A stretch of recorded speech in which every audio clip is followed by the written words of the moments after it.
पावन बचन साई नाम अमोल कीम न कोई जान दो। ਧੰਨ ਧੰਨ ਸਾਹਿਬ ਸ੍ਰੀ ਗੁਰੂ ਗ੍ਰੰਥ ਸਾਹਿਬ ਮਰਚੇ ਪਾਤਸ਼ਾਹ ਜੀ ਦੇ ਅੰਦਰ ਜਿੰਨੇ ਵੀ ਬੋਲ ਹਨ ਇਹ ਪ੍ਰਮਾਤਮਾ ਅਕਾਲ ਪੁਰਖ ਵਾਹਿਗੁਰੂ ਦੇ ਹਨ। ਪਰ ਪ੍ਰਮਾਤਮਾ ਦੇ ਅੰਮ੍ਰਿਤਮਈ ਬਚਨਾਂ ਦੀ ਕੋਈ ਕੀਮਤ ਨਹੀਂ ਹੈ। ਸਾਈ ਨਾਮ ਅਮੋਲ ਕੀਮ ਨਾ ਕੋਈ ਜਾਣ ਦੋ। ਤਾਂ ਸਤਿਗੁਰੂ ਨੂੰ ਬੇਨਤੀ ਕਰੀਏ, ਸਤਿਗੁਰੂ ਜੀ ਆਪ ਜੀ ਦੀ ਬਾਣੀ ਸਾਨੂੰ ਉਪਦੇਸ਼ ਬਖਸ਼ਿਸ਼ ਕਰਦੀ ਹੈ ਕਿ ਪ੍ਰਮਾਤਮਾ ਦਾ ਨਾਮ ਜਿਹੜਾ ਬੇਸ ਕੀਮਤਾ ਹੈ, ਇਹਦੀ ਕੋਈ ਕੀਮਤ ਨਹੀਂ ਪਾਈ ਜਾ ਸਕਦੀ। ਅਸੀਂ ਕਲਯੁਗੀ ਜੀਵ ਹਾਂ ਤੇ ਸਤਿਗੁਰੂ ਜੀ ਸਾਨੂੰ ਆਪ ਜੀ ਕੀ ਹੁਕਮ ਕਰਦੇ ਹੋ।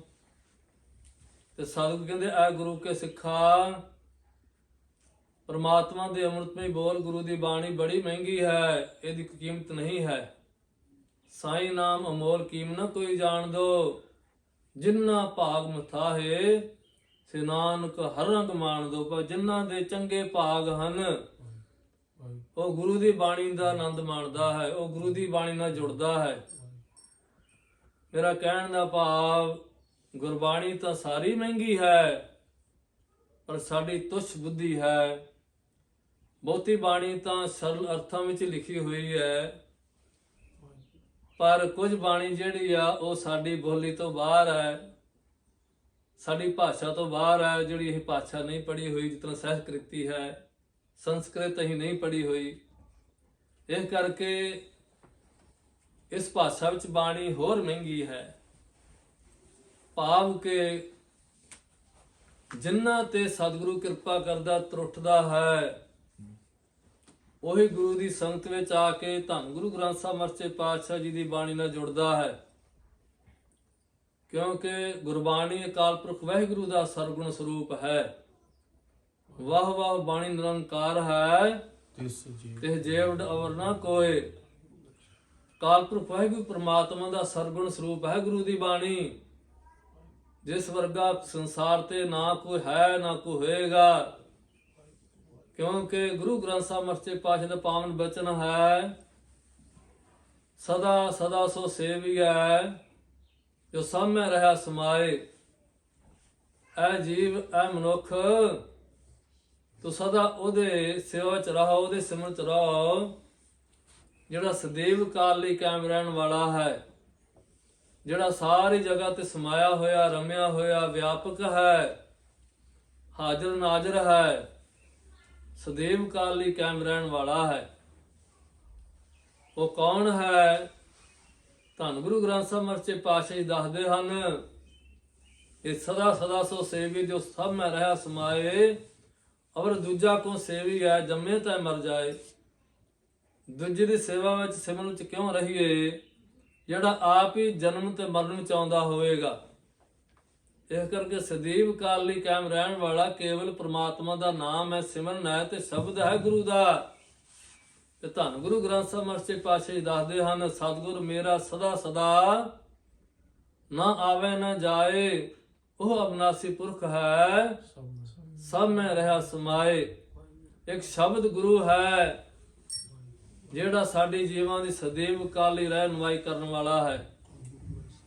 ਕਿਉਂਕਿ ਧੰਨ ਗੁਰੂ ਗ੍ਰੰਥ ਸਾਹਿਬ ਮਰਚੇ ਪਾਤਸ਼ਾਹ ਜੀ ਦੇ ਰਮਤਾ ਵਿੱਚ ਆਪਾਂ ਪੜ੍ਹਦੇ ਹਾਂ ਆਦ ਸੱਚ ਜੁਗਾਦ ਸੱਚ ਹੈ ਪੀ ਸੱਚ ਨਾਨਕ ਹੋਸੀ ਪੀ ਸੱਚ।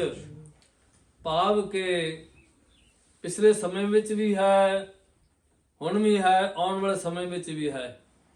ਅਸੀਂ ਹੁਣ ਹਾਂ, ਪਿੱਛੇ ਨਹੀਂ ਸਾਂ, ਅੱਗੇ ਵੀ ਨਹੀਂ ਹੋਵਾਂਗੇ। ਲੇਕਿਨ ਗੁਰੂ ਦੀ ਬਾਣੀ, ਗੁਰੂ ਦਾ ਸ਼ਬਦ ਸਦੀਵ ਕਾਲ ਲਈ ਹੈ। ਕਿਉਂਕਿ ਸਾਰੇ ਸੰਸਾਰ ਨੂੰ ਪੈਦਾ ਕਰਨ ਵਾਲਾ, ਪ੍ਰਗਟ ਕਰਨ ਵਾਲਾ ਹੀ ਗੁਰੂ ਦਾ ਸ਼ਬਦ ਹੈ। ਕਿਉਂਕਿ ਸਤਿਗੁਰੂ ਦਾ ਪਾਵਨ ਬਚਨ ਬਾਣੀ 'ਚ ਸਾਨੂੰ ਬਖਸ਼ਿਸ਼ ਕਰਦੇ ਹਨ ਸਤਿਗੁਰੂ ਜੀ। ਉਤਪਤ ਪਰਲੋ ਸ਼ਬਦੇ ਹੋਵੇ, ਸ਼ਬਦੇ ਹੀ ਫਰੋਕਤ ਹੋਵੇ। ਭਾਵ ਕਿ ਸ਼ਬਦ ਤੋਂ ਹੀ ਸਾਰੀ ਸੰਸਾਰ ਦੀ ਉਤਪਤੀ ਹੋਈ ਹੈ ਔਰ ਸ਼ਬਦ ਦੇ ਰਾਹੀਂ ਸਾਰੇ ਸੰਸਾਰ ਦੀ ਸੰਭਾਲ ਹੋ ਰਹੀ ਹੈ ਔਰ ਸ਼ਬਦ ਹੀ ਸਾਰੇ ਸੰਸਾਰ ਦੀ ਲੈਤਾ ਕਰਨ ਵਾਲਾ ਹੈ। ਧੰਨ ਗੁਰੂ ਨਾਨਕ ਦੇਵ ਜੀ ਮਹਾਰਾਜ ਪਾਤਸ਼ਾਹ ਜੀ ਨੂੰ ਆਪਾਂ ਬੇਨਤੀ ਕਰਕੇ ਪੁੱਛੀਏ ਤੇ ਧੰਨ ਗੁਰੂ ਨਾਨਕ ਦੇਵ ਜੀ ਮਹਾਰਾਜ ਪਾਤਸ਼ਾਹ ਜੀ ਸਾਨੂੰ ਪ੍ਰਤੱਖ ਤੌਰ ਤੇ ਦੱਸਦੇ ਹਨ ਹਰ ਪੱਖ ਤੋਂ। ਕਿਉਂਕਿ ਗੁਰੂ ਦੀ ਬਾਣੀ ਮੈਂ ਪਹਿਲਾਂ ਬੇਨਤੀ ਕੀਤੀ ਹੈ ਕਿ ਅਗਾਧ ਬੋਧ ਹੈ, ਮਹਿੰਗੀ ਹੈ, ਪਰ ਬਹੁਤੀ ਬਾਣੀ ਸਤਿਗੁਰਾਂ ਨੇ ਬੜੇ ਸਰਲ ਅਰਥਾਂ 'ਚ ਲਿਖੀ ਹੋਈ ਹੈ। ਜਿਹੜਾ ਮੇਰੇ ਅੱਗੇ ਬਿਲਕੁਲ ਬੁੱਧੂ ਹੈ ਨਾ, ਜਿਹਨੂੰ ਕੋਈ ਅਕਲ ਨਹੀਂ ਹੈ, ਬੁੜਾ ਨਹੀਂ ਜਿਹਨੂੰ ਆਉਂਦਾ, ਉਹਨੂੰ ਵੀ ਪਤਾ ਲੱਗਦਾ ਸਤਿਗੁਰੂ ਸਾਨੂੰ ਕੀ ਸਮਝਾਉਂਦੇ ਹਨ। ਜੇ ਮੇਰੇ ਵਰਗਾ ਮੂਰਖ ਵੀ ਪੁੱਛਦਾ ਨਾ, ਸਤਿਗੁਰੂ ਜੀ ਆਪ ਕਿਰਪਾ ਕਰੋ, ਰਹਿਮਤ ਕਰੋ ਕਿ ਦੱਸੋ ਕਿ ਸ੍ਰਿਸ਼ਟੀ ਦੀ ਜਿਹੜੀ ਉਤਪਤੀ ਆ ਪਰਮਾਤਮਾ ਨੇ ਕੀਤੀ ਹੈ, ਕਿੰਨੇ ਚਿਰ 'ਚ ਕੀਤੀ ਹੋਏਗੀ? ਕਿਉਂ ਬੜਾ ਵੱਡਾ ਪਸਾਰਾ ਹੈ, ਕਿੰਨੇ ਬ੍ਰਹਿਮੰਡ ਹਨ, ਕਿੰਨੇ ਖੰਡ ਹੈ, ਕਿੰਨੇ ਧਰਤੀਆਂ, ਕਿੰਨੇ ਪਤਾਲ ਬਣਾਏ ਹੋਏ ਹੈ, ਕਿੰਨਾ ਵੱਡਾ ਆਕਾਸ਼ ਹੈ। ਤੇ ਹੈ ਸਤਿਗੁਰੂ ਜੀ ਕਿੰਨੇ ਸਮੇਂ 'ਚ ਪਰਮਾਤਮਾ ਨੇ ਤਿਆਰ ਕੀਤਾ ਹੋਵੇਗਾ? ਕਿਉਂਕਿ ਸੰਸਾਰੀ ਲੋਕ ਹਾਂ ਹੀ ਬਾਹਰ ਤਾਂ ਦੇਖਿਆ ਵਾਤਾਵਰਣ ਸੰਸਾਰ ਦਾ, ਜਿੰਨਾ ਵੱਡਾ ਕੋਈ ਪ੍ਰੋਜੈਕਟ ਤਿਆਰ ਹੁੰਦਾ ਹੈ ਉਨਾ ਸਮਾਂ ਉਸ ਪ੍ਰੋਜੈਕਟ ਨੂੰ ਤਿਆਰ ਕਰਨ ਤੇ ਲੱਗਦਾ ਹੈ, ਉਹਨੂੰ ਵੱਧ ਤੋਂ ਵੱਧ ਇੰਜੀਨੀਅਰ ਲੱਗਦੇ ਆ। ਔਰ ਇਸੇ ਤਰ੍ਹਾਂ ਵੱਡੇ ਵੱਡੇ ਮਿਸਤਰੀ ਜਿਹੜੇ ਕਾਰੀਗਰ ਹਨ, ਮਜ਼ਦੂਰ ਲਾ ਕੇ ਪ੍ਰੋਜੈਕਟ ਨੂੰ ਤਿਆਰ ਕੀਤਾ ਜਾਂਦਾ ਹੈ। ਜਿੱਡਾ ਵੱਡਾ ਪ੍ਰੋਜੈਕਟ ਉਹਨਾਂ ਸਮਾਂ ਲੱਗਦਾ ਹੈ ਉਹਨੂੰ। ਤੇ ਪ੍ਰਮਾਤਮਾ ਵਾਹਿਗੁਰੂ ਨੇ ਏਡੀ ਵੱਡੀ ਸ੍ਰਿਸ਼ਟੀ ਦੀ ਰਚਨਾ ਕੀਤੀ ਹੈ, ਉਤਪਤੀ ਕੀਤੀ ਹੈ। ਇਹ ਸੰਸਾਰ ਨੂੰ ਬਣਾਉਣ ਤੇ ਕਿੰਨਾ ਸਮਾਂ ਲਾਇਆ ਹੋਏਗਾ ਪ੍ਰਮਾਤਮਾ ਨੇ। ਤੇ ਸ੍ਰੀ ਗੁਰੂ ਨਾਨਕ ਦੇਵ ਜੀ ਮਹਾਰਾਜ ਪਾਤਸ਼ਾਹ ਜੀ ਦੱਸਦੇ ਹਨ ਕਿ ਪ੍ਰਮਾਤਮਾ ਨੇ ਕਿੰਨੇ ਸਮੇਂ 'ਚ ਬਣਾਇਆ, ਇਹ ਸਾਰਾ ਸੰਸਾਰ ਦੀ ਉਤਪਤੀ ਕਿੰਨੇ ਚਿਰ 'ਚ ਕੀਤੀ ਹੈ, ਕਿੰਨਾ ਸਮਾਂ ਲੱਗਾ। ਤੇ ਧੰਨ ਗੁਰੂ ਨਾਨਕ ਦੇਵ ਜੀ ਮਹਾਰਾਜ ਦਾ ਪਾਵਨ ਬਚਨ ਹੈ, ਕੀਤਾ ਬਸਾਓ ਇੱਕੋ ਕਵਾਓ, ਤਿਸ ਤੇ ਹੋਏ ਲੱਖ ਦਰਿਆਓ। ਭਾਵ ਕਿ ਪ੍ਰਮਾਤਮਾ ਕਾਲ ਪੁਰਖ ਵਾਹਿਗੁਰੂ ਦੇ ਇੱਕ ਸ਼ਬਦ ਦੇ ਨਾਲ ਉਤਪਤੀ ਹੋਈ ਹੈ। ਤੇ ਇਹਨੂੰ ਲੈਤਾ ਕਰਨ ਤੇ ਵੀ ਇੰਨਾ ਹੀ ਸਮਾਂ ਲੱਗਣਾ। ਪ੍ਰਮਾਤਮਾ ਨੇ ਇੱਕ ਹੀ ਸ਼ਬਦ ਵਰਤਣਾ ਹੈ ਤੇ ਸਾਰੇ ਸੰਸਾਰ ਦੀ ਲੈਤਾ ਹੋ ਜਾਣੀ ਹੈ, ਕੋਈ ਸਮਾਂ ਨਹੀਂ ਲੱਗਣਾ। ਇਹ ਕਰਕੇ ਗੁਰੂ ਦੀ ਬਾਣੀ ਹੀ ਸਾਨੂੰ ਸਾਰਿਆਂ ਨੂੰ ਪੈਦਾ ਕਰਨ ਵਾਲੀ ਹੈ। ਗੁਰੂ ਦਾ ਸ਼ਬਦ ਹੀ ਸਾਡੀ ਸੰਭਾਲ ਕਰਨ ਵਾਲਾ ਹੈ, ਔਰ ਗੁਰੂ ਦਾ ਸ਼ਬਦ ਹੀ ਸदैव ਕਾਲ ਲਈ ਸਾਨੂੰ ਉਪਦੇਸ਼ ਦੇਣ ਵਾਲਾ ਹੈ। ਸਤਿਗੁਰੂ ਦੀ ਬਾਣੀ ਸਾਨੂੰ ਹਰ ਪੱਖ ਤੋਂ ਸਾਨੂੰ ਸੋਝੀ ਦਿੰਦੀ ਹੈ। ਦੁਨਿਆਵੀ ਤੌਰ ਤੇ ਮਨੁੱਖ ਜਿਹੜਾ ਹੈ, ਭਾਵੇਂ ਜਿੰਨਾ ਮਰਜ਼ੀ ਚਾਤਰ ਹੋਵੇ, ਜਿੰਨਾ ਮਰਜ਼ੀ ਸਿਆਣਾ ਹੋਵੇ, ਲੇਕਿਨ ਗੁਰੂ ਦੇ ਸ਼ਬਦ ਤੋਂ ਬਗੈਰ ਜੀਵ ਦੇ ਅੰਦਰ ਅਗਿਆਨਤਾ ਹੈ। ਕਿਉਂਕਿ ਗੁਰੂ ਦੇ ਮਤ ਤੋਂ ਬਗੈਰ ਜਿੰਨੀਆਂ ਮਰਜ਼ੀ ਤੇਰੇ ਕੋਲ ਸਿਆਣਪਾਂ ਹਨ, ਉਹ ਬਿਲਕੁਲ ਕਿਸੇ ਕੰਮ ਨਹੀਂ ਹਨ। ਕਿਉਂਕਿ ਸਤਿਗੁਰੂ ਦਾ ਪਾਵਨ ਬਚਨ ਆ, ਸਹਿਜ ਸਿਆਣਪਾਂ ਲੱਖ ਹੋਏ ਤਾਂ ਇੱਕ ਨਾ ਚੱਲੇ ਨਾਲ। ਭਾਵੇਂ ਤੇਰੇ ਕੋਲ ਜਿੰਨੀ ਮਰਜ਼ੀ ਦੁਨਿਆਵੀ ਤੌਰ ਤੇ ਵਿਦਿਆ ਹੈ, ਪੜ੍ਹਾਈ ਹੈ, ਲੇਕਿਨ ਤੇਰੀ ਸਿਆਣਪ ਉਸ ਦਰਗਾਹ ਵਿੱਚ ਨਹੀਂ ਚੱਲਣੀ। ਪਰਮਾਤਮਾ ਦੇ ਨਾਮ ਤੋਂ ਬਗੈਰ, ਸਿਮਰਨ ਤੋਂ ਬਗੈਰ ਤੇਰੀ ਉਸ ਦਰਗਾਹ ਦੇ ਵਿੱਚ ਤੇਰੀ ਸਿਆਣਪ ਨੇ ਨਾਲ ਨਹੀਂ ਜਾਣਾ। ਜਦੋਂ ਧੰਨ ਗੁਰੂ ਨਾਨਕ ਦੇਵ ਜੀ ਮਹਾਰਾਜ ਪਾਤਸ਼ਾਹ ਜੀ ਨੇ ਸੱਜਣ ਠੱਗ ਨੂੰ ਉਪਦੇਸ਼ ਦਿੱਤਾ ਹੈ, ਜਿਹਨੇ ਆਪ ਧਾਰਮਿਕ ਬੁਰਕਾ ਪਾਇਆ ਹੋਇਆ, ਬਾਣਾ ਪਾਇਆ ਹੋਇਆ, ਤੇ ਧਾਰਮਿਕ ਸਥਾਨ ਦੀ ਦਿੱਖ ਹੈ, ਬਾਹਰੋਂ ਕੋਈ ਰਾਹੀ ਆਉਂਦਾ ਹੈ, ਮੁਸਾਫਰ ਆਉਂਦਾ ਤੇ ਧਾਰਮਿਕ ਸਥਾਨ ਦੇਖ ਕੇ ਤੇ ਟਿਕ ਜਾਂਦਾ ਹੈ। ਤੇ ਸੱਜਣ ਠੱਗ ਜਿਹੜਾ ਉਹ ਰਾਹੀ ਨੂੰ, ਮੁਸਾਫਰ ਨੂੰ ਲੁੱਟ ਲੈਂਦਾ, ਕਤਲ ਤੱਕ ਕਰ ਦਿੰਦਾ ਹੈ। ਲੇਕਿਨ ਲਿਬਾਸ ਉਹਦਾ ਧਰਮ ਹੀ ਹੈ, ਲੇਕਿਨ ਉਹਦੇ ਕਰਮ ਜਿਹੜੇ ਆ ਉਹ ਪਾਪਾਂ ਵਾਲੇ ਹਨ। ਤੇ ਸਤਿਗੁਰਾਂ ਨੇ ਫਿਰ ਉਸ ਸੱਜਣ ਨੂੰ ਉਪਦੇਸ਼ ਦੇਣ ਵਾਸਤੇ ਆਪ ਚੱਲ ਕੇ ਗਏ ਹਨ। ਤੇ ਸਤਿਗੁਰਾਂ ਨੇ ਫਿਰ ਉੱਥੇ ਉਸ ਸੱਜਣ ਨੂੰ ਉਪਦੇਸ਼ ਦਿੱਤਾ ਹੈ, ਉਜਲ ਕਹਿ ਚਿਲਕਣਾ ਘੁੱਟਮ ਕਾਲੜੀ ਮਸ, ਧੋਤਿਆਂ ਜੂਠ ਨੂੰ ਉਤਰਾ ਜੇ ਸੌ ਧੋਵਾਂ ਤਿਸ। ਇਹ ਉਦਾਹਰਨ ਦਿੱਤੀ ਹੈ, ਸਤਿਗੁਰਾਂ ਨੇ ਉਪਦੇਸ਼ ਬਖਸ਼ਿਸ਼ ਕੀਤਾ ਹੈ। ਔਰ ਸਤਿਗੁਰਾਂ ਨੇ ਉੱਥੇ 5 ਉਦਾਹਰਨਾਂ ਦਿੱਤੀਆਂ ਹਨ। ਮੈਂ ਵਿਸਤਾਰ ਕੀਤਾ, ਸਮਾਂ ਲੱਗੇਗਾ। 5 ਉਦਾਹਰਨਾਂ ਦਿੱਤੀਆਂ ਹਨ ਉਹ ਸੱਜਣ ਨੂੰ ਸਮਝਾਇਆ ਹੈ ਗੁਰਬਾਣੀ ਦੇ ਰਾਹੀਂ, ਇੱਕ ਸ਼ਬਦ ਦੇ ਰਾਹੀਂ, ਕਿ ਐ ਸੱਜਣ, ਤੇਰਾ ਜੀਵਨ ਉਸ ਕਹਿ ਦੇ ਬਰਤਨ ਵਰਗਾ ਹੈ, ਜਿਹੜਾ ਵੇਖਣ ਨੂੰ ਬੜਾ ਚਮਕਦਾ ਹੈ, ਬੜੀ ਲਿਸ਼ਕ ਹੈ ਉਹਦੀ, ਲੇਕਿਨ ਉਹਦੇ ਅੰਦਰ ਕਾਲਕ ਹੈ, ਕਸ ਹੈ ਉਹਦੇ ਅੰਦਰ। ਉਹਨੂੰ ਕਿਤੇ ਰਗੜਿਆ ਜਾਵੇ ਨਾ ਹੱਥ ਦੇ ਨਾਲ ਤੇ ਹੱਥ ਕਾਲਾ ਕਰ ਦਿੰਦਾ ਹੈ, ਭਾਵੇਂ 100 ਵਾਰਾਂ ਧੋ ਕੇ ਵੀ ਇਹਨੂੰ ਵੇਖ ਲਓ। ਇਸੇ ਤਰ੍ਹਾਂ ਤੇਰਾ ਜੀਵਨ ਇੱਕ ਉਸ ਮਹਿਲ ਵਰਗਾ ਹੈ, ਜਿਹੜਾ ਮਹਿਲ ਬੜਾ ਸੁੰਦਰ ਬਣਾਇਆ ਹੋਵੇ, ਬਾਹਰ ਚਿੱਤਰਕਾਰੀ ਕੀਤੀ ਹੋਵੇ, ਲੇਕਿਨ ਉਹਦੇ ਵਿੱਚ ਵਸਦਾ ਕੋਈ ਨਾ ਹੋਵੇ, ਕਿਸੇ ਕੰਮ ਨਾ ਵਸਣ ਦੇ ਕੰਮ ਨਾ ਆਉਂਦਾ ਹੋਵੇ। ਤੇਰਾ ਜਿਹੜਾ ਜੀਵਨ ਆ ਉਹ ਉਸ ਮਕਾਨ ਵਰਗਾ, ਜਿਹੜਾ ਬਾਹਰੋਂ ਚਿਤਰਿਆ ਹੋਇਆ ਬੜਾ ਸੁੰਦਰ ਹੈ, ਲੇਕਿਨ ਅੰਦਰ ਉਹਦੇ ਕੋਈ ਵਸਣ ਦੇ ਯੋਗ ਨਹੀਂ ਹੈ। ਔਰ ਤੇਰਾ ਜਿਹੜਾ ਜੀਵਨ ਆ ਇੱਕ ਬਗਲੇ ਦੇ ਪੰਛੀ ਵਰਗਾ ਹੈ, ਬਗਲੇ ਵਰਗਾ ਹੈ। ਵੇਖਣ ਨੂੰ ਉਹਦੇ ਖੰਭ ਚਿੱਟੇ ਹਨ ਜਿਸ ਤਰ੍ਹਾਂ ਹੰਸ ਦੇ ਹਨ, ਲੇਕਿਨ ਹੰਸ ਤਾਂ ਨਦੀ ਵਿੱਚ, ਸਮੁੰਦਰ ਦੇ ਵਿੱਚ ਹੀਰੇ ਤੇ ਮੋਤੀ ਹੀ ਚੁਗਦਾ ਹੈ, ਲੇਕਿਨ ਜਿਹੜਾ ਬਗਲਾ ਕੇਵਲ ਮੱਛੀਆਂ ਤੇ ਡੱਡੀਆਂ ਹੀ ਖਾਂਦਾ ਹੈ, ਪਾਪ ਹੀ ਕਰਦਾ ਹੈ। ਤੇਰਾ ਸੁਭਾਅ ਉਸ ਬਗਲੇ ਵਰਗਾ ਹੈ, ਤੇਰਾ ਸੁਭਾਅ ਉਸ ਸਿੰਬਲ ਰੁੱਖ ਵਰਗਾ ਹੈ। ਉਹ ਬੜਾ ਉੱਚਾ ਸੁੰਦਰ ਲੱਗਦਾ, ਉਹਨੂੰ ਫੁੱਲ ਲੱਗੇ ਹੁੰਦੇ ਆ, ਬੜੇ ਚਮਕਦੇ, ਦੂਰੋਂ ਪਤਾ ਲੱਗਦਾ ਪੰਛੀ ਉੱਡ ਕੇ ਜਾਂਦੇ ਆ, ਕਿ ਜਿਹੜਾ ਛੋਟੇ ਛੋਟੇ ਬਿਰਸਾਂ ਨੂੰ ਬੜੇ ਸੁੰਦਰ ਫਲ ਲੱਗੇ ਹੁੰਦੇ ਆ, ਬੜਾ ਰਸ ਦਿੰਦੇ ਆ, ਬੜਾ ਖਾਣ ਨੂੰ ਚਿੱਤ ਕਰਦਾ। ਜਿਹੜਾ ਐਡਾ ਵੱਡਾ ਉੱਚਾ ਬਿਰਸ ਹੈ, ਜਿਹੜੇ ਫੁੱਲ ਜਿਹੜੇ ਸੁੰਦਰ ਹਨ, ਚਮਕਦੇ ਹਨ, ਉਹਦੇ ਫਲ ਹੀ ਬਹੁਤ ਅੱਛਾ ਹੋਏਗਾ, ਲੇਕਿਨ ਜਦੋਂ ਉੱਥੇ ਆਉਂਦਾ ਤੇ ਕੁਛ ਨਹੀਂ ਪ੍ਰਾਪਤ ਹੁੰਦਾ ਉਹਨੂੰ। ਇਸੇ ਤਰ੍ਹਾਂ ਫਿਰ ਸਤਿਗੁਰੂ ਜੀ ਪੰਜਵੀਂ ਉਦਾਹਰਨ ਦਿੰਦੇ ਆ। ਪਹਿਲੀ ਉਦਾਹਰਨ ਭਾਵ ਕਿ ਕਹਿਣ ਦੇ ਬਰਤਨ ਵਰਗੀ, ਦੂਜੀ ਉਦਾਹਰਨ ਦਿੰਦੇ ਆ ਕਿ ਤੇਰਾ ਸੁਭਾਅ, ਜਿਹੜਾ ਤੇਰਾ ਜੀਵਨ ਆ, ਇੱਕ ਚਿਤਰੇ ਹੋਏ ਮਕਾਨ ਵਰਗਾ ਹੈ, ਜਿਸ 'ਚ ਵਸਦਾ ਕੋਈ ਨਹੀਂ। ਔਰ ਤੀਸਰੀ ਉਦਾਹਰਨ ਦਿੱਤੀ ਸਤਿਗੁਰਾਂ ਨੇ ਕਿ ਤੇਰਾ ਸੁਭਾਅ ਬਗਲੇ ਵਰਗਾ ਹੈ, ਡੱਡੀਆਂ ਬੱਛੀ ਖਾਣ ਵਾਲਾ, ਪਾਪ ਕਰਨ ਵਾਲਾ ਹੈ। ਚੌਥੀ ਉਦਾਹਰਨ ਦਿੱਤੀ ਕਿ ਤੇਰਾ ਸੁਭਾਅ ਜਿਹੜਾ ਉਹ ਸਿਮਲ ਰੁੱਖ ਵਰਗਾ ਹੈ, ਜਿਹੜਾ ਵੇਖਣ ਨੂੰ ਬੜਾ ਸੁੰਦਰ ਲੱਗਦਾ, ਲੇਕਿਨ ਉਹਨੂੰ ਫਲ ਜਿਹੜੇ ਨਹੀਂ ਲੱਗਦੇ ਖਾਣ ਵਾਲੇ, ਖਾਣ ਦੇ ਯੋਗ ਨਹੀਂ ਹੁੰਦੇ।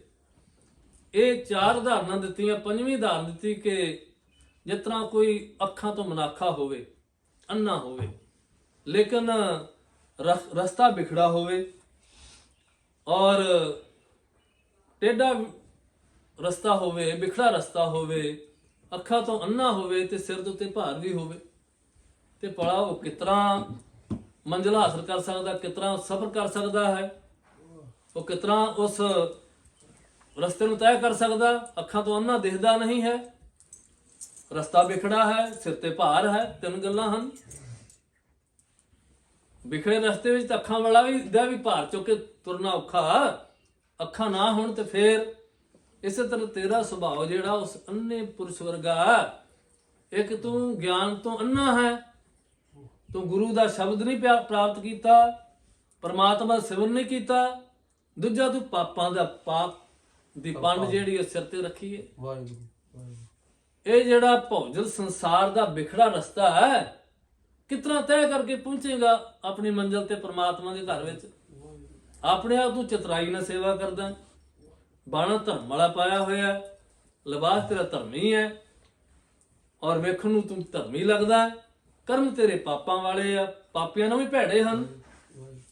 ਇਸ ਕਰਕੇ ਚਾਕਰੀਆਂ ਚੰਗਿਆਈਆਂ ਔਰ ਸਿਆਣਪ ਕੇ ਤੇਰੀਆਂ ਕੀਤੀਆਂ ਹੋਈਆਂ ਚਤਰਾਈ ਦੇ ਨਾਲ ਮਨੁੱਖਤਾ ਦੀ ਸੇਵਾ ਵਿਖਾਵੇ ਦੇ ਤੌਰ ਤੇ ਕੀਤੀ, ਔਰ ਚਤਰਾਈ ਨਾਲ ਕੀਤੀਆਂ ਹੋਈਆਂ ਸੇਵਾਵਾਂ, ਸਿਆਣਪ ਨਾਲ ਕੀਤੀਆਂ ਹੋਈਆਂ ਜਿਹੜੀਆਂ ਚਤਰਾਈਆਂ ਦੇ ਨਾਲ ਸੇਵਾਵਾਂ, ਉਹ ਭਾਈ ਕਿਸੇ ਕੰਮ ਨਹੀਂ ਆਉਣੀਆਂ। ਚਾਕਰੀਆਂ ਚੰਗਿਆਈਆਂ ਔਰ ਸਿਆਣਪ ਕਿਤ, ਨਾਨਕ ਨਾਮ ਸੰਭਾਲ ਤੂੰ, ਬੱਧਾ ਛੁੱਟੈ ਜਿੱਤ। ਇਸ ਕਰਕੇ ਐ ਸੱਜਣ, ਤੂੰ ਪ੍ਰਮਾਤਮਾ ਵਾਹਿਗੁਰੂ ਦਾ ਨਾਮ ਆਪਣੇ ਹਿਰਦੇ 'ਚ ਵਸਾਉਣਾ ਕਰ, ਪ੍ਰਮਾਤਮਾ ਦਾ ਨਾਮ ਜਪ ਸਿਮਰਨ ਕਰ, ਸ਼ਬਦ ਨਾਲ ਜੁੜ, ਤੇ ਫੇਰ ਤੂੰ ਦਰਗਾਹ ਵਿੱਚ ਬੱਧਾ ਸੁੱਟ ਸਕੇਗਾ। ਇਹੀ ਯਤਨ ਹੈ, ਹੋਰ ਤੇਰੀ ਚਤਰਾਈਆਂ ਨਾਲ ਕੀਤੀਆਂ ਹੋਈਆਂ, ਸਿਆਣਪਾਂ ਨਾਲ ਕੀਤੀਆਂ ਹੋਈਆਂ, ਬਾਹਰ ਦੀਆਂ ਸਿਆਣਪਾਂ ਨਾਲ ਸੇਵਾਵਾਂ ਤੇਰੇ ਦਰਗਾਹ 'ਚ ਕੰਮ ਨਹੀਂ ਆਉਣੀਆਂ। ਉੱਥੇ ਤਾਂ ਸੱਚੇ ਉਹੀ ਸੱਚ ਨਿਬੜੈ, ਚੁਣ ਵਾਕੜੇ ਜਜਮਾਲਿਆ, ਉੱਥੇ ਤਾਂ ਤੇਰੇ ਕੀਤੇ ਹੋਏ ਕਰਮਾਂ ਦਾ ਲੇਖਾ ਜੋਖਾ ਹੋ ਜਾਣਾ ਹੀ ਹੋ। ਇਹ ਕਰਕੇ ਸ਼ਬਦ ਹੀ ਗੁਰੂ ਹੈ, ਸ਼ਬਦ ਨਾਲ ਜੋੜ। ਉਸ ਸੱਜਣ ਨੇ ਇੱਕੋ ਸ਼ਬਦ ਸੁਣਿਆ, ਧੰਨ ਗੁਰੂ ਨਾਨਕ ਦੇਵ ਜੀ ਮਹਾਰਾਜ ਪਾਤਸ਼ਾਹ ਜੀ, ਰੱਬ ਤਾਂ ਹੀ ਸ਼ਬਦ, ਰੱਬ ਦੇ ਮੁਖਾਰ ਬਿਨ ਤੋਂ ਸੁਣਿਆ। ਤੇ ਭਲਾ ਕਿਉਂ ਨਾ ਵਸਦਾ ਉਹਦੇ ਹਿਰਦੇ ਵਿੱਚ। ਗੁਰੂ ਦੀ ਬਾਣੀ ਤੇ ਐਸੀ ਹੈ, ਮੇਰੇ ਵਰਗਾ ਮੂਰਖ ਵੀ ਬਾਣੀ ਪੜ੍ਹੇ ਨਾ ਤੇ ਸੁਣਨ ਵਾਲੇ ਨੂੰ ਸਕੂਨ ਮਿਲ ਜਾਂਦਾ, ਪੜ੍ਹਨ ਵਾਲੇ ਮਿਲੇ ਚਾਹੇ ਨਾ ਮਿਲੇ, ਸੁਣਨ ਵਾਲੇ ਨੂੰ ਮਿਲ ਜਾਂਦਾ। ਪਰ ਜੇ ਉਹ ਜਦੋਂ ਰੱਬ ਹੀ ਬਾਣੀ ਆਪ ਹੀ ਪੜ੍ਹ ਰਿਹਾ ਤੇ ਭਲਾ ਸੱਜਣ ਨੂੰ ਕਿਉਂ ਨਾ ਸ਼ਬਦ ਹਿਰਦੇ ਚ ਵਸਦਾ। ਇੱਕੋ ਸ਼ਬਦ ਸੁਣਿਆ ਗੁਰੂ ਨਾਨਕ ਦੇਵ ਦੀ ਰਸਨਾ ਤੋਂ, ਸੱਜਣ ਜਿਹੜਾ ਅਸਲ ਸੱਜਣ ਬਣਿਆ ਹੈ। ਸੋ ਕੇਵਲ ਉਹਨਾਂ ਵਾਸਤੇ ਸ਼ਬਦ ਉਚਾਰਨ ਨਹੀਂ ਕੀਤਾ ਸਤਿਗੁਰਾਂ ਨੇ, ਸਦੀਵ ਕਾਲ ਲਈ ਸਾਡੇ ਸਾਰੇ ਜੀਵਾਂ ਵਾਸਤੇ ਇਹ ਉਪਦੇਸ਼ ਸਤਿਗੁਰੂ ਨਾਨਕ ਦੇਵ ਜੀ ਮੱਸੇ ਪਾਤਸ਼ਾਹ ਜੀ ਨੇ ਇਕੱਲੇ ਸੱਜਣ ਵਾਸਤੇ ਨਹੀਂ, ਸਾਡੇ ਵਾਸਤੇ ਵੀ ਹੈ, ਆਉਣ ਵਾਲੇ ਸਮੇਂ ਵਿੱਚ ਵੀ ਹੈ। ਕਹਿ ਗੁਰੂ ਕੇ ਸਿੱਖਾ, ਗੁਰੂ ਦੇ ਸ਼ਬਦ ਨਾਲ ਜੋੜ, ਬਾਣੀ ਨਾਲ ਜੋੜ।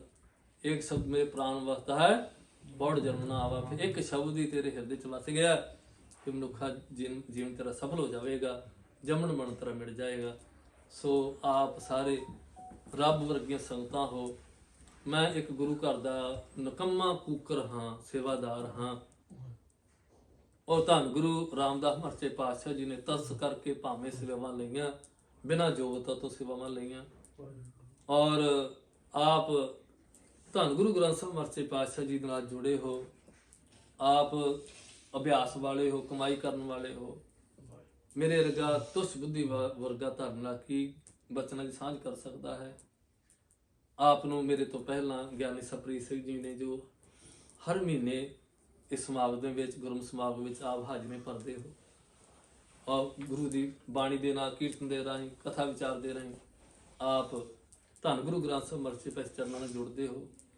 ਮੇਰੇ ਵਰਗਾ ਨਚੀਜ ਬੰਦਾ ਆਪ ਜੀ ਨੇ ਕੀ ਵਿਚਾਰ ਕਰ ਸਕਦਾ ਹੈ। ਕਿਉਂਕਿ ਦੀਖਿਆ ਆਖ ਬੁਝਾਇਆ ਸਿਫਤੀ ਸਤ ਸਮਿਓ, ਜਿਨ ਕੋ ਕਿਆ ਉਪਦੇਸੀ ਜਿਨ ਗੁਰੂ ਨਾਨਕ ਦੇ। ਤੋ ਸਤਿਗੁਰੂ ਦੀ ਤੁਹਾਡੇ ਤੇ ਕਿਰਪਾ ਹੈ, ਸਤਿਗੁਰੂ ਇਸੇ ਤਰ੍ਹਾਂ ਕਿਰਪਾ ਬਣਾਈ ਰੱਖਣ। ਥੋੜਾ ਜਿਹਾ ਕਿਣਕਾ ਮਾਤਰ ਮੇਰੀ ਝੋਲੀ ਚ ਪੈ ਜਾਵੇ ਕਿ ਅਸੀਂ ਗੁਰੂ ਗ੍ਰੰਥ ਸਾਹਿਬ ਮਰਚੇ ਪਾਤਸ਼ਾਹ ਚਰਨਾਂ ਨਾਲ ਜੁੜ ਕੇ, ਭਾਵਨਾ ਨਾਲ, ਸ਼ਰਧਾ ਦੇ ਨਾਲ, ਪੈਰ ਚ ਰਹਿ ਕੇ ਆਪਣਾ ਜੀਵਨ ਜਿਹੜਾ ਸਫਲ ਬਣਾ ਸਕੀਏ। ਇੰਨੀਆਂ ਬੇਨਤੀਆਂ ਆਪਣੇ ਪ੍ਰਵਾਨ ਕਰਨੀ, ਇੱਕ ਨਹੀਂ ਅਨੇਕ ਭੁੱਲਾਂ ਹੋਈਆਂ ਹਨ। ਤੁਹਾਨੂੰ ਗੁਰੂ ਗ੍ਰੰਥ ਸਾਹਿਬ ਮਰਚੇ ਪਾਤਸ਼ਾਹ ਦੀ ਗੁਰੂ ਸੰਗਤ ਬਖਸ਼ਣ ਜੋਗ ਆ, ਮੈਨੂੰ ਬਖਸ਼ ਲੈਣਾ ਜੀ। ਵਾਹਿਗੁਰੂ ਜੀ ਕਾ ਖਾਲਸਾ, ਵਾਹਿਗੁਰੂ ਜੀ ਕੀ ਫਤਿਹ। ਸਤਿ ਸ਼੍ਰੀ ਅਕਾਲ। ਸੰਗਤ ਜੀ, ਸਿੰਘ ਸਾਹਿਬ ਜੀ ਨੇ ਬਹੁਤ ਬਹੁਤ ਬਹੁਤ ਅਮੋਲਕ ਬਚਨ ਸਾਡੇ ਨਾਲ ਸਾਂਝੇ ਕੀਤੇ ਨੇ। ਮੇਰੇ ਕੋਲ ਸ਼ਬਦ ਹੀ ਨਹੀਂ ਹੈਗੇ ਕਿ ਅਸੀਂ ਸਿੰਘ ਸਾਹਿਬ ਦਾ ਕਿੱਦਾਂ ਧੰਨਵਾਦ ਕਰੀਏ, ਅਸੀਂ ਕਰ ਹੀ ਨਹੀਂ ਸਕਦੇ। ਤੇ ਪਰ ਮੈਂ ਗਿਆਨੀ ਸ਼ੇਰ ਸਿੰਘ ਜੀ ਪਾਸੋਂ, ਦਾਸ ਤੇ ਵਿਦਿਆ ਗੁਰੂ ਤੇ ਸਾਰੀ ਸੰਗਤ ਪਾਸੋਂ ਗਿਆਨੀ ਜੀ ਨੂੰ ਫੇਰ ਫਤਿਹ ਬੁਲਾਨਾ। ਵਾਹਿਗੁਰੂ ਜੀ ਕਾ ਖਾਲਸਾ, ਵਾਹਿਗੁਰੂ ਜੀ ਕੀ ਫਤਿਹ। ਖਾਲਸਾ ਜੀ, like if there is a medical student, he or she has to go through a procedure of 5 years of study. So ਉਸ ਦੇ ਅੰਦਰ ਉਹਨੂੰ ਉਹਦੇ ਸੀਨੀਅਰ ਡਾਕਟਰਸ ਨਾ ਇੱਕ ਗੱਲ ਕਹਿੰਦੇ ਨੇ ਭਈ ਤੁਸੀਂ ਆਪਣੇ ਮਰੀਜ਼ ਦੇ ਨਾਲ whatever treatment you are giving, you have to give a precaution also. If he is having tuberculosis, then you cannot allow him to take calories, fats. ਉਹਨੂੰ ਤੁਸੀਂ ਕਿਉਂ ਨਹੀਂ ਖਵਾ ਸਕਦੇ, ਹੁਣ ਤਾਂ ਆਲਰੇਡੀ TB ਹੈ। ਹੁਣ ਅੱਜ ਸਮਾਜ ਦੇ ਅੰਦਰ ਕੀ ਵਰਤਾਰਾ ਹੋ ਰਿਹਾ ਕਿ ਸਾਨੂੰ ਇੱਕ ਚੀਜ਼ ਦੇ ਨਾਲ ਬੜਾ ਅਸੀਂ ਕਹਿ ਲਈਏ ਬਈ ਸਾਨੂੰ ਐਵੇਂ ਹਿੱਟ ਕੀਤਾ ਜਾ ਰਿਹਾ ਕਿ ਅਸੀਂ ਖੁਦ ਨਹੀਂ ਜਾਣ ਪਾ ਰਹੇ ਕਿ ਗੱਲ ਹੈ ਕੀ ਹੈ। ਹੁਣ ਸਾਨੂੰ ਕੋਈ ਸੰਗਤ 'ਚ ਆ ਕੇ, ਕੋਈ ਵੀ ਅਸੀਂ ਕਿੱਥੇ ਕਿਸੇ ਗੁਰੂ ਘਰ ਹੋਈਏ, ਉਹ ਸਾਨੂੰ ਕਹਿ ਦਿੰਦਾ ਜੀ ਗੁਰੂ ਗ੍ਰੰਥ ਸਾਹਿਬ ਮਹਾਰਾਜ ਜੀ ਸਾਡੇ ਗੁਰੂ ਨੇ। ਸਾਨੂੰ ਪਤਾ ਹੈ ਉਸ ਗੱਲ ਦਾ, ਗੁਰੂ ਗ੍ਰੰਥ ਸਾਹਿਬ ਮਹਾਰਾਜ ਤੋਂ ਉੱਤੇ ਪੂਰੇ ਬ੍ਰਹਿਮੰਡ 'ਚ ਕੋਈ ਨਹੀਂ ਹੈ ਸਾਡੇ ਵਾਸਤੇ। ਉਹ ਸਾਨੂੰ ਇੱਕ ਸਲੋ ਪੋਇਜ਼ਨ ਦਿੰਦਾ ਹੈ ਵੀ ਤੁਹਾਨੂੰ ਬਾਕੀ ਇਤਿਹਾਸ ਪੜ੍ਹਨ ਦੀ ਕੋਈ ਲੋੜ ਨਹੀਂ ਹੈ। ਹੁਣੇ ਸਿੰਘ ਸਾਹਿਬ ਜੀ ਨੇ ਸ਼ਬਦ ਸਰਵਣ ਕਰਾਇਆ ਸਾਨੂੰ, ਜਿਸ ਤਰ੍ਹਾਂ ਸੱਜਣ ਦਾ, ਭਾਈ ਸੱਜਣ ਦਾ, ਉਹਨਾਂ ਨੂੰ ਠੱਗ ਵਾਲੇ ਜੀਵਨ ਚੋਂ ਕੱਢ ਕੇ ਮਹਾਰਾਜ ਨੇ ਇੱਕ ਸੰਤ ਬਣਾਇਆ, ਬ੍ਰਹਮ ਗਿਆਨੀ ਬਣਾਇਆ, ਆਪਣੇ ਚਰਨਾਂ 'ਚ ਨਿਵਾਸ ਦਿੱਤਾ ਹੈ ਨਾ। ਤੇ ਉਹਨਾਂ ਦੇ ਪ੍ਰਥਾਏ ਮਹਾਰਾਜ ਨੇ ਸ਼ਬਦ ਉਚਾਰਨ ਕੀਤਾ। ਜੇ ਅੱਜ ਦੇ ਯੂਥ ਨੂੰ, ਇੱਕ ਜਗਿਆਸੂ ਨੂੰ ਜਿਹੜਾ ਪੰਥ ਤੇ ਤੁਰਿਆ, ਅਸੀਂ ਉਹਨੂੰ ਪਹਿਲਾਂ ਹੀ ਫਸਟ ਡੇ ਹੀ ਅਰਥ ਪੜ੍ਹਾਉਣ ਲੱਗ ਜਾਈਏ, ਉਹਦਾ ਇੰਟਰਸਟ ਨਹੀਂ ਬਣੇਗਾ, ਉਹ ਲੂਜ਼ ਕਰ ਜਾਵੇਗਾ। ਜੇ ਅਸੀਂ ਉਹਨੂੰ ਇਤਿਹਾਸ, ਜਿਸ ਤਰ੍ਹਾਂ ਹੁਣੇ ਸਿੰਘ ਸਾਹਿਬ ਜੀ ਨੇ ਕਿੰਨੇ ਵਧੀਆ ਤਰ੍ਹਾਂ ਸਮਝਾਇਆ, ਕਈ ਵਾਰੀ ਦਾਸ ਨੇ ਵੀ ਇਹ ਸ਼ਬਦ ਦੀ ਕਥਾ ਕੀਤੀ ਹੈ, ਪਰ ਅੱਜ ਮੈਂ ਇੱਕ ਗੱਲ ਮਹਿਸੂਸ ਕਰ ਰਿਹਾ ਸੀਗਾ ਵੀ ਉਹਦਾ 0.00001% ਵੀ ਮੈਨੂੰ ਏਦਾਂ ਨਹੀਂ ਸਮਝਾਉਣਾ ਆਇਆ ਕਦੇ। ਬਈ ਉਹ ਚੀਜ਼ ਕਿਸਨੇ ਆਰਾਮ ਨਾਲ ਇੱਕ ਪੜ੍ਹੇ ਹੋਏ ਸ਼ਬਦ ਵਾਲੇ ਨੂੰ, ਜਿਸਨੇ ਪਹਿਲੀ ਵਾਰੀ ਸੁਣਿਆ ਉਹਨੂੰ ਵੀ ਕਿੰਨੀ ਖੋਲ ਕੇ ਗੱਲ ਸਮਝ ਆ ਰਹੀ ਸੀਗੀ। ਸੋ ਜਿਹੜਾ ਇਤਿਹਾਸ ਹੈ ਗੁਰੂ ਦਾ, ਉਹ ਬਹੁਤ ਜ਼ਰੂਰੀ ਹੈ ਪੜ੍ਹਨਾ। It's very vital that you should read your Sikh history। ਸਾਡੇ ਗੁਰੂ ਗ੍ਰੰਥ ਸਾਹਿਬ ਦੇ ਬਹੁਤ ਐਸੇ ਸ਼ਬਦ ਨੇ, ਜੇ ਅਸੀਂ ਉਹਨਾਂ ਨੂੰ ਜਾਣਨਾ ਹੈ, ਉਹਨਾਂ ਦੇ ਅਰਥ ਸਮਝਣੇ ਨੇ, we have to go through it ਸਾਖੀ। ਉਹ ਸਾਨੂੰ ਤਰੀਕੇ ਨਾਲ ਕਹਿੰਦੇ ਨੇ ਆ ਕੇ ਸਟੇਜਾਂ ਦੇ ਉੱਤੇ ਵੀ ਅਸੀਂ ਗੁਰੂ ਗ੍ਰੰਥ ਸਾਹਿਬ ਗੁਰੂ ਨੇ, ਉਹੀ ਗੁਰੂ ਗ੍ਰੰਥ ਸਾਹਿਬ ਦੀ ਬਾਣੀ ਤੇ ਸਾਖੀ ਦੱਸ ਰਹੀ ਹੈ। ਅਸੀਂ ਕਿੱਦਾਂ ਉਸ ਸਾਖੀ ਨੂੰ ਨਿਗਲੈਕਟ ਕਰਕੇ ਖਾਲੀ ਸ਼ਬਦ ਤੇ, ਗੁਰੂ ਮਹਾਰਾਜ ਨੇ ਤੇ ਸਾਨੂੰ ਇੱਕ ਬਹੁਤ ਵੱਡਾ ਵਿਜ਼ਨ ਦਿੱਤਾ ਹੈ। ਸੋ ਮਤਲਬ ਜਦੋਂ ਵੀ ਸਾਡੇ ਨਾਲ ਕੋਈ ਐਸੀ ਚਰਚਾ ਹੋਵੇ ਜਿੱਥੇ ਸਾਨੂੰ ਇਤਿਹਾਸ ਨਾਲ ਤੋੜਿਆ ਜਾਵੇ, ਉੱਥੇ ਖਾਲਸਾ ਜੀ ਸਾਨੂੰ ਸੁਚੇਤ ਹੋਣ ਦੀ ਲੋੜ ਹੈ। ਗੁਰੂ ਗ੍ਰੰਥ ਸਾਹਿਬ ਮਹਾਰਾਜ ਤੋਂ ਤਾਂ ਵੱਡਾ ਕੋਈ ਬ੍ਰਹਿਮੰਡ 'ਚ ਹੈ ਨਹੀਂ, ਸਾਨੂੰ ਵੀ ਪਤਾ ਹੈ, ਪਰ ਪਲੀਜ਼ ਸਾਨੂੰ ਇਤਿਹਾਸ ਨਾਲ ਨਾ ਤੋੜੋ। ਇਸ ਦੇ ਅੰਦਰ ਬਾਬਾ ਜ਼ੋਰਾਵਰ ਸਿੰਘ ਜੀ ਦੀ, ਬਾਬਾ ਫਤਿਹ ਸਿੰਘ ਜੀ ਦੀ ਸ਼ਹੀਦੀ ਨਹੀਂ ਲਿਖੀ ਹੋਈ। ਉਹ ਤੁਹਾਨੂੰ ਕਿਤੇ ਨਾ ਕਿਤੇ 50 ਸਾਲਾਂ ਬਾਅਦ ਜੇ ਤੁਸੀਂ ਅੱਜ ਐਡਮਿਟ ਕਰ ਲਓਗੇ, ਸਾਡੀ ਜਨਰੇਸ਼ਨ ਐਡਮਿਟ ਕਰ ਲੇਗੀ ਵੀ ਅਸੀਂ ਇਤਿਹਾਸ ਨੂੰ ਨਹੀਂ ਮੰਨਦੇ, ਉਹ ਕਹਿਣਗੇ ਬਾਬਾ ਜ਼ੋਰਾਵਰ ਸਿੰਘ ਜੀ ਦੀ ਸ਼ਹੀਦੀ ਨਹੀਂ ਲਿਖੀ ਹੋਈ, ਉਹਨਾਂ ਨੂੰ ਵੀ ਨਾ ਮੰਨੋ। 10ਵੇਂ ਪਾਤਸ਼ਾਹ ਮਹਾਰਾਜ ਦੇ ਅੰਮ੍ਰਿਤ ਦੀ ਦਾਤ ਦੀ ਗੱਲ ਨਹੀਂ ਹੈ ਗੁਰੂ ਗ੍ਰੰਥ ਸਾਹਿਬ ਵਿੱਚ, ਤੇ ਤੁਸੀਂ ਅੰਮ੍ਰਿਤ ਛਕਣਾ ਛੱਡ ਦਿਓ। ਉਹ ਤੁਹਾਨੂੰ ਧੀਰੇ ਧੀਰੇ ਹਿੱਟ ਕਰ ਰਹੇ ਨੇ ਕਿਸੇ ਤਰੀਕੇ ਦੇ ਨਾਲ। ਤੇ ਮੇਰੀ ਸਾਰਿਆਂ ਨੂੰ ਰਿਕੁਐਸਟ ਹੈ ਕਿ ਇੱਕ ਇਤਿਹਾਸ ਦੀ ਇੱਕ ਸਾਖੀ ਪੜ੍ਹਨ ਨੂੰ ਕੋਈ ਜ਼ਿਆਦਾ ਦੇਰ ਨਹੀਂ ਲੱਗਦੀ। ਤੁਸੀਂ ਇਤਿਹਾਸ ਦੇ ਜਾਣੂ ਹੋਵੋ, ਖੁਦ ਪੜ੍ਹੋ। ਜੇ ਤੁਹਾਨੂੰ ਲੱਗਦਾ ਹੈ ਵੀ ਕਿਤੇ ਗੁਰੂ ਸਾਹਿਬ ਮਹਾਰਾਜ ਨੇ, ਤੁਹਾਨੂੰ ਲੱਗਦਾ ਵੀ ਇਹ ਸਾਖੀ ਸੁਣਾਉਂਦੇ ਹੋਏ ਸਾਨੂੰ ਕੋਈ ਵਿਦਵਾਨ ਸਿੰਘ ਨੇ ਕਿਹਾ ਵੀ ਇਹ ਸਾਖੀ ਤੇ ਇਦਾਂ ਹੈ ਨਹੀਂ, ਕਿੱਦਾਂ ਹੋ ਸਕਦੀ ਹੈ, ਤੁਸੀਂ ਆਪ ਪੜ੍ਹੋ। ਗੁਰੂ ਨਾਨਕ ਦੇਵ ਮਹਾਰਾਜ ਕੀ ਨਹੀਂ ਕਰ ਸਕਦੇ ਸੀਗੇ ਪੂਰੇ ਵਰਲਡ ਵਿੱਚ, ਪੂਰੇ ਬ੍ਰਹਿਮੰਡ ਦੇ ਅੰਦਰ, ਪੂਰੇ ਯੂਨੀਵਰਸ, ਪੂਰੀ ਗੈਲੈਕਸੀ ਦੇ ਅੰਦਰ। ਮਹਾਰਾਜ ਦੇ ਚਰਨਾਂ ਦੀ ਧੂੜ ਦੇ ਬਰਾਬਰ ਵੀ ਨਹੀਂ ਹੈ। ਤੇ ਅੱਜ ਕਿੰਤੂ ਪਰੰਤੂ ਵਾਲੇ ਇੱਥੇ ਤੱਕ ਆ ਕੇ ਕਹਿਣ ਲੱਗ ਪਏ ਨੇ ਵੀ ਮਹਾਰਾਜ ਨੇ ਕਿੱਦਾਂ ਪੱਥਰ ਦੇ ਉੱਤੇ ਹੱਥ ਲਾ ਦਿੱਤਾ, ਉਹਨਾਂ ਦੇ ਪੈਰ ਨਾਲ ਕਿਵੇਂ ਜਲ ਨਿਕਲਣ ਲੱਗ ਪਿਆ। ਖਾਲਸਾ ਜੀ, ਗੁਰੂ ਨਾਨਕ ਦੇਵ ਮਹਾਰਾਜ ਜੀ ਤਾਂ ਹਜੇ ਸੋਚ ਤੋਂ ਹੀ ਬੜੇ ਪਰੇ ਨੇ ਸਿੱਖਾਂ ਦੀ। ਉਹ ਤੇ ਬ੍ਰਹਮ ਗਿਆਨੀ ਕੀ ਗਤ ਬ੍ਰਹਮ ਗਿਆਨੀ ਜਾਣਨਾ, ਉਹ ਤੇ ਮਹਾਰਾਜ ਜੀ ਨੂੰ ਬਖਸ਼ਿਸ਼ ਕਰਦੇ ਨੇ। ਉਹ ਕਿਤੇ ਮਹਾਰਾਜ ਜੀ ਦੇ ਚਰਨਾਂ ਦੀ ਧੂੜ ਲੈ ਕੇ ਕੋਈ ਸਮਝਣਾ ਚਾਹੁੰਦਾ ਹੈ। ਅਸੀਂ ਸਾਰੇ ਹਜੇ ਬਹੁਤ ਲੋ ਲੈਵਲ ਤੇ ਆ, ਹਜੇ ਤਾਂ ਸਾਡਾ ਕਿੰਡਰਗਾਰਟਨ ਵੀ ਨਹੀਂ ਸ਼ੁਰੂ ਹੋਇਆ ਗੁਰਸਿੱਖੀ ਦੇ ਅੰਦਰ, ਤੇ ਅਸੀਂ ਉਹਨਾਂ ਦੀ ਗੱਲਾਂ ਸੁਣ ਕੇ ਉਹਨਾਂ ਦੀ ਗੱਲਾਂ 'ਚ ਨਾ ਆਈਏ। ਮਹਾਰਾਜ ਦੀ ਬਾਣੀ ਸਾਨੂੰ ਇਹ ਕਹਿੰਦੀ ਹੈ ਕਿ ਚਲਾਕੀ ਛੱਡ ਤੇ ਮੇਰੇ ਕੋਲ ਆ। ਜਦੋਂ ਭਾਈ ਲਹਿਣਾ ਜੀ ਨੇ ਗੁਰੂ ਨਾਨਕ ਦੇਵ ਮਹਾਰਾਜ ਜੀ ਦੀ ਸੇਵਾ ਕੀਤੀ, ਮਰੀ ਚੂਹੀ ਪਈ ਸੀ, ਕਹਿੰਦੇ ਸੁੱਟ ਕੇ ਬਾਹਰ ਆ। ਉਸ ਟਾਈਮ ਉਹਨਾਂ ਨੇ ਥੋੜੀ ਕਿਹਾ ਵੀ ਮੇਰੇ ਪਿੱਛੇ ਜਮਾਤ ਪੂਰੀ ਜਾਂਦੀ ਹੈ ਦੇਵੀ ਦੇ ਦਰਸ਼ਨਾਂ ਲਈ, ਵੀ ਮੈਂ ਹੈੱਡ ਸੀਗਾ ਕਿਸੇ ਜਮਾਤ ਦਾ, ਨਹੀਂ। ਉਹਨਾਂ ਨੇ ਕਿਹਾ ਮਹਾਰਾਜ ਜੀ 7 ਬਚਨ। ਸੋ ਸਾਨੂੰ ਉਹ ਚੀਜ਼ ਸਿੱਖਣੀ ਪਏਗੀ, ਜਿਹੜੀ ਸਾਡੀ ਸੰਪਰਦਾਇਕ ਵਿਦਿਆ ਹੈਗੀਆਂ ਨੇ ਉਹਨਾਂ ਤੇ ਫੋਕਸ ਕਰਨਾ ਪਏਗਾ। ਸਾਡੀ ਗੱਤਕੇ ਦੀ ਵਿਦਿਆ, ਉਸ ਦਿਨ ਭਾਈ ਦਿਲਰਾਜ ਸਿੰਘ ਜੀ ਨੇ ਨਗਰ ਕੀਰਤਨ ਦੇ ਅੰਦਰ ਜਦੋਂ ਸੀਗਾ ਡਾਊਨਟਾਊਨ ਦੇ ਅੰਦਰ, ਤੇ ਉਹਨਾਂ ਨੇ ਇੰਪੋਰਟੈਂਸ ਆਫ ਸ਼ਸਤਰ ਦੱਸੇ। ਉਹ ਅਗਰ ਅਸੀਂ ਸ਼ਸਤਰ ਛੱਡ ਦਿੰਨੇ ਆ, ਉਹ ਸਾਨੂੰ ਧੀਰੇ ਧੀਰੇ ਗੁਰੂ ਗ੍ਰੰਥ ਸਾਹਿਬ ਮਹਾਰਾਜ ਨਾਲ ਤਾਂ ਅਸੀਂ ਜੁੜੇ ਹੀ ਹੋਏ ਆ, ਉਹਦੇ ਸਾਡਾ ਅੰਗ ਹੈ, ਪਰ ਸ਼ਸਤਰ ਵਿਦਿਆ, ਦਸਮ ਬਾਣੀ, ਗੁਰੂ ਦਾ ਇਤਿਹਾਸ, ਉਹ ਅਸੀਂ ਨਹੀਂ ਛੱਡ ਸਕਦੇ। ਉਹ ਸਾਡਾ Guru Granth Sahib when it's a home you have to provide a lock, when you have a safe of gold you have to provide a steel lock at the house at the entrance. If you will not provide with that steel lock, then your treasury will be stolen by someone. So Guru Granth Sahib ਮਹਾਰਾਜ ਸਾਡੀ treasury ਹੈ, ਦਸਮ ਗ੍ਰੰਥ ਮਹਾਰਾਜ ਸਾਡਾ ਲੋਕ ਹੈ। ਜਿਹੜੇ ਸ਼ਸਤਰ ਨੇ ਉਹ ਸਾਡਾ ਜਿੰਦ ਜਾਨ ਨੇ, ਅਸੀਂ ਉਹਨਾਂ ਨੂੰ ਛੱਡ ਨਹੀਂ ਸਕਦੇ। ਜੇ ਕੋਈ ਤੁਹਾਡੇ ਅੱਗੇ ਐਸੀ ਗੱਲ ਕਰੇ ਵੀ ਇਤਿਹਾਸ ਨਹੀਂ, ਤੇ ਅਸੀਂ ਉਸ ਨੂੰ ਨਹੀਂ ਮੰਨਦੇ, ਉਹ ਇਤਿਹਾਸ ਨੂੰ ਨਹੀਂ ਮੰਨਦਾ, ਅਸੀਂ ਨਹੀਂ ਉਹਨੂੰ ਮੰਨਦੇ। ਸਾਡੇ ਲਈ ਗੁਰੂ ਦਾ ਇਤਿਹਾਸ, ਗੁਰੂ ਦੀ ਬਾਣੀ, ਗੁਰੂ ਦੇ ਸ਼ਸਤਰ, ਗੁਰੂ ਦੀ ਮਰਿਆਦਾ, ਸੰਪਰਦਾਵਾਂ ਸਾਡੇ ਲਈ ਸਭ ਤੋਂ ਸਰਵਸ਼੍ਰੇਸ਼ਟ ਨੇ। ਸੋ ਸਿੰਘ ਸਾਹਿਬ ਬਾਬਾ ਬੁੱਢਾ ਜੀ ਦੀ ਗੱਦੀ ਤੋਂ ਆਏ ਨੇ, ਤੇ ਅੱਜ ਖਾਲਸਾ ਜੀ ਸਾਨੂੰ ਬਾਬਾ ਬੁੱਢਾ ਜੀ ਦੇ ਹੀ ਦਰਸ਼ਨ ਹੋ ਰਹੇ ਨੇ, ਜਿਨ੍ਹਾਂ ਨੇ ਗੁਰੂ ਹਰਗੋਬਿੰਦ ਸਾਹਿਬ ਮਹਾਰਾਜ ਨੂੰ ਵਰ ਦਿੱਤਾ ਹੈ ਬਈ ਉਹਨਾਂ ਦਾ ਅਵਤਾਰ ਮਹਾਰਾਜ ਦੇ ਵਰ ਨਾਲ ਹੋਇਆ। ਮਾਤਾ ਕੌਲਾਂ ਦਾ ਆਗਮਨ ਕੌਲਸਰ ਗੁਰਦੁਆਰਾ ਬਾਬਾ ਬੁੱਢਾ ਜੀ ਨੇ ਟੱਕ ਲਾਇਆ। ਬਾਬਾ ਬੁੱਢਾ ਜੀ ਨੇ ਉਹ ਕਰਾਮਾਤਾਂ ਕੀਤੀਆਂ ਗੁਰੂ ਘਰ ਦੇ ਅੰਦਰ, ਤੇ ਮਹਾਰਾਜ ਨੇ ਇਹ ਵਾਲੀ ਕਹਿਤਾ ਸੀ, ਬਾਬਾ ਬੁੱਢਾ ਤੇਰੇ ਤੋਂ ਓਲੇ ਕਦੇ ਨਾ ਹੋਸਾਂ, ਵੀ ਤੇਰੇ ਤੋਂ ਮੈਂ ਕਦੇ ਵੀ ਓਲੇ ਨਹੀਂ ਹੋਵਾਂਗਾ। ਗੁਰੂ ਅੰਗਦ ਦੇ ਮਹਾਰਾਜ ਨੂੰ ਪ੍ਰਗਟ ਕੀਤਾ। ਗੁਰੂ ਅਮਰਦਾਸ ਸੱਚੇ ਪਾਤਸ਼ਾਹ ਮਹਾਰਾਜ ਜੀ ਬਸਰ ਕੇ ਚਲੇ ਗਏ ਸੀ, ਉਹਨਾਂ ਨੂੰ ਪ੍ਰਗਟ ਕੀਤਾ।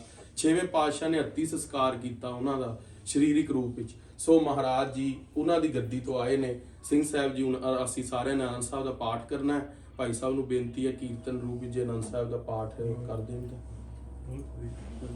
ਤੇ ਉਹਦੇ ਬਾਅਦ ਫਿਰ ਸਿੰਘ ਸਾਹਿਬ ਜੀ ਅਰਦਾਸ ਕਰ ਦੇਣਗੇ। ਰਾਮਪੁਰੀ ਮਹੱਲਾ ਤੀਜਾ।